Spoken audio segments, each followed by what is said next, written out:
बिस्मिल्लाहिर्रहमानिर्रहीम अस्सलामु अलैकुम रहमतुल्लाह। 14 अगस्त को जहाँ पर पाकिस्तान भर में लोग जश्न आज़ादी मना रहे थे, लोगों की जानिब से ये एक तरफ तो जश्न आज़ादी मनाई जा रही थी, वहीं पर इमरान खान के साथ इज़हार यकजहती किया जा रहा था। लेकिन ताकत के ऐवानों के अंदर अजीब व गरीब खेल जारी था। वहाँ पर एक बार फिर से एजाज़ात को नवाजने का सिलसिला जारी था और एजाज़ भी ऐसे, अवार्ड्स भी ऐसे अपने लोगों को नवाजे जा रहे हैं। बड़े से बड़े अवार्ड, बड़े से बड़ा एजाज़ अपने लोगों को नवाजा जा रहा है। ये बिल्कुल ऐसा ही है, अंडा वंडे रेवड़ियाँ मोड़ मोड़ अपने आनू। ये अन्ना यहाँ पर जो बन के बैठे हुए हैं, अन्ने बन के बार बार अपने को रेवड़ियाँ बांट रहे हैं और रेवड़ियाँ उनको बांटी जा रही है।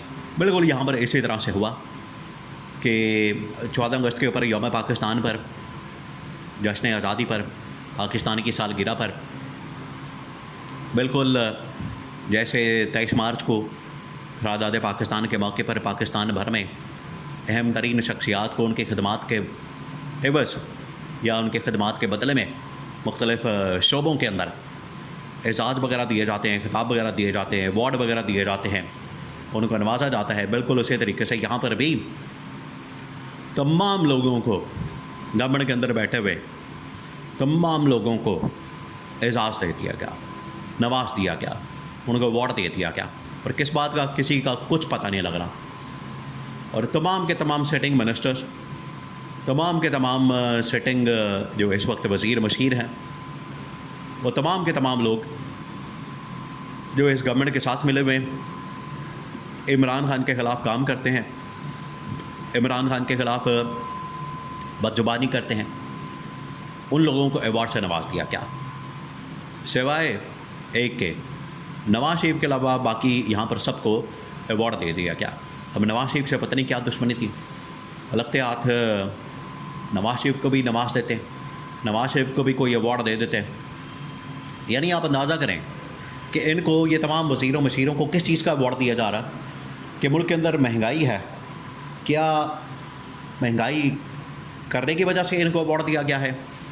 मुल्क के अंदर बेरोज़गारी है, लोग पाकिस्तान छोड़ छोड़ के जा रहे हैं, प्रदेश के अंदर जा रहे हैं, वहाँ पर जाके बेचारे अपना रोज़गार कारोबार तलाश करते हैं। क्या ये कारनामा सर अंजाम देने की वजह से इनको अवार्ड दिया गया है?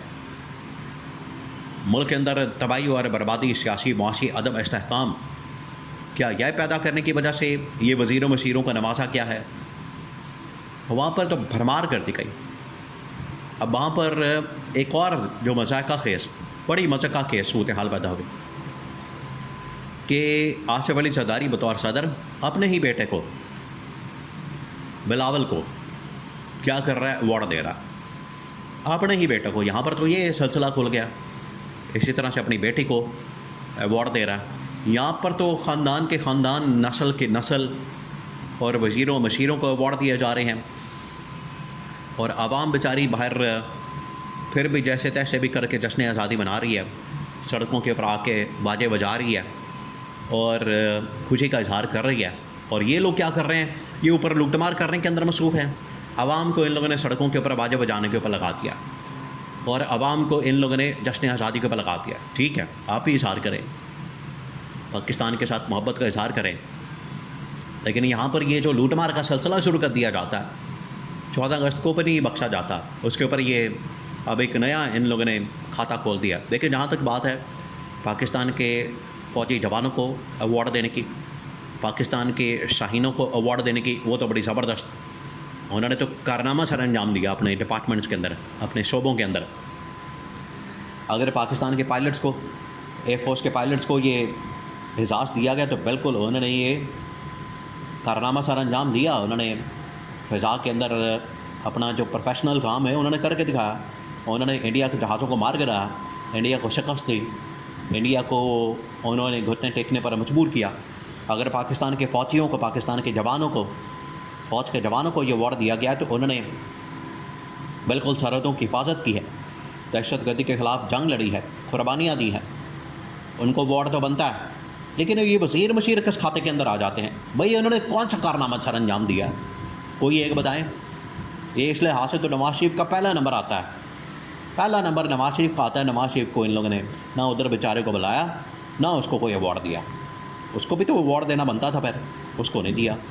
यानी 2 नंबर ये जो है वो सिर्फ नवाज शरीफ के साथ करनी है आपने, बाकी सारी दुनिया को आपने ये अवार्ड देना है, लेकिन सिवाय नवाज शरीफ के। तो वहाँ पर ये जनरल आसिम जब मौजूद थे, जनरल आसिम और उनकी जो पूरी मिलिट्री कमान, जनरल साहिर शमशाद वगैरह, ये सारे लोग वहाँ पर मौजूद होते हैं। तो ये सारे लोग बड़े ही घबराए, परेशान, भीगी बिल्ली बन के बैठे होते हैं, परेशान हाल बैठे होते हैं। इनको समझ नहीं आती कि अब क्या किया जाए और इसका किस तरह से जवाब दिया जाए, रद्द-ए-अमल कैसे किया जाए, क्योंकि ये इस तरह से घबरा के बैठ जाते हैं, इस तरह से परेशान होकर बैठ जाते हैं, इनको समझ नहीं आती। तो वैसे सिचुएशन वहाँ पर बन गई जब सारी वहाँ पर मिलिट्री कमांड, जिसके अंदर जनरल आसिम, जनरल साहिर शमशाद मिर्ज़ा और अहम तरीन कोर कमांडर्स सारे वहाँ पर मौजूद होते, ये भीगी बिल्ली बन के बैठे हुए थे और वहाँ पर एक दूसरे को मुंह दिखाने के काबिल नहीं थे और अपने बच्चों को नवाज रहे हैं, वज़ीरों को नवाज रहे हैं, मशीरों को नवाज रहे हैं। और इन्होंने लूट सेल लगा ली, यानी अवार्ड्स के भी, एजाज़ों की भी इन लोगों ने लूट सेल लगा ली। जिस तरह से यहाँ पर ठेकों की मद में, कारोबार की मद में लूटमार लगा दी जाती है, पूरे मुल्क के अंदर लूटमार का सिलसिला और बाज़ार गर्म कर दिया जाता है, बिल्कुल इसी तरीके से इन्होंने अब एजाज़ों की और इन्होंने अवार्ड्स के भी लूट सेल लगा ली है और वहाँ पर भी लूटमार कर रहे हैं, वहाँ पर भी इनकी जानिब से लूटमारा जारी है। तो ये एक दिलचस्प सूरत हाल पैदा हुई ऐवान सदर के अंदर, जहाँ पर बिलावल भुट्टो का या बिलावल का या फिर आसिफ अली जरदारी का आमना सामना हुआ, वज़ीर-ए-आज़म शहबाज शरीफ का आमना सामना हुआ। एक तो जाली किस्म के ये वज़ीर-ए-आज़म सदर बन के बैठे हैं, मजबूरन इनको फिर कहना भी पड़ता है, वरना ना इनके पास मैंडेट है, ना इनके पास कोई और ऐसी बात है। तो ऐवान सदर के अंदर ये जनरल आसिम के सामने और टॉप मिलिट्री कमांड के सामने ये बिल्कुल भी ऐसे हवास बाख्ता परेशान और चेहरों पर, इनकी शक्लों पर 12 बजे हुए ये बैठे हुए हैं। जश्न आज़ादी वाले दिन, 14 अगस्त वाले दिन, ये वहाँ पर बैठ के अपनी कहानियाँ, अपने मसाइल, अपने दुखड़े और वही अपना रोना धोना कर रहे हैं कि हमें बचा लें। वहाँ पर भी ये इनकी जानिब से यही बात की जा रही है। वहाँ पर जो सरगोशियाँ, कानों के अंदर जो काना पूसरियाँ हो जा रही थी, वहाँ पर जो भी एक दूसरे के साथ बातचीत हो रही थी खाने की टेबल के ऊपर या बाकी बैठे हुए जगहों पर, ये आज भी यही रोना रो रहे हैं। आज भी इनकी जानिब से यही कहा जा रहा है कि हमें बचा लें, हमें किसी तरह से बचा लें, इमरान खान से बचा लें, पाकिस्तान की आवाम से बचा लें। ये जो हमने पाकिस्तान का हशर कर दिया, मुल्क को तबाह बर्बाद कर दिया, अब हमें एहतसाब से बचा लें। तो यहाँ पर ये कहते हुए एक दूसरे को सुनाई दे रहे थे। इसके अलावा 14 अगस्त के ऊपर कोई काम नहीं किया था।